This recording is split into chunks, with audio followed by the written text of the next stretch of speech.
एक दिन ब्रह्मचारी माधव किसी जंगल से गुजर रहे थे। तभी अचानक उनकी नजर एक शेर पर पड़ी जो मोटी रस्सियों से बंधा हुआ था। शेर की आंखों में बेबसी थी। जैसे ही माधव पास पहुंचे, शेर धीमे स्वर में बोला, हे ब्रह्मचारी, कृपया मुझे आजाद कर दो। मैंने कई दिनों से कुछ खाया नहीं है। मैं वचन देता हूँ तुम्हारा ये उपकार कभी नहीं भूलूंगा। माधव को उस पर दया आ गई। उन्होंने बिना कुछ कहे उसकी रस्सियां खोल दी और आगे बढ़ गए।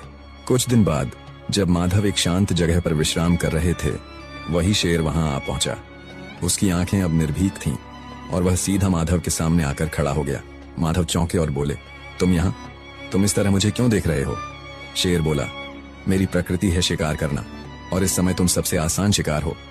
माधव ने आश्चर्य से कहा, मैंने तुम्हें मुक्त किया, जीवन दिया और अब तुम मुझे ही खाना चाहते हो? शेर बोला, कृपा और कर्तव्य अलग चीजें हैं, जंगल का नियम अलग है। माधव ने कहा, फैसला किसी तीसरे से होना चाहिए। थोड़ी दूर जाने पर उन्हें एक तोता मिला जो एक पेड़ की डाल पर बैठा था। उन्होंने पूरी बात तोते को सुनाई। तोता बोला, मनुष्य पूरी उम्र हमें पिंजरे में बंद रखता है, दाने पानी के नाम पर हमारी आजादी छीन लेता है। जब मन भर जाता है तो पिंजरा किसी और को दे देता है। मैं शेर का पक्ष लूंगा। माधव चुपचाप आगे बढ़े। कुछ दूरी पर उन्हें नारद मुनि मिल गए। उन्होंने पूरे घटनाक्रम को विस्तार से सुनाया। नारद मुनि शांत भाव से बोले, मैं तब फैसला करूंगा जब तुम पूरी घटना को दोबारा वैसा ही करके दिखाओ जैसे हुई थी।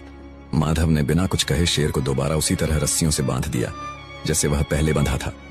जब रस्सी कस चुकी थी, नारद मुनि मुस्कुराए और बोले, फैसला हो गया। नेकी हर जगह नहीं करनी चाहिए। जो आजाद होकर काटने लगे उसे फिर से बांध देना ही बुद्धिमानी है। दया करो, पर पहचान के साथ, क्योंकि हर जरूरतमंद भरोसेमंद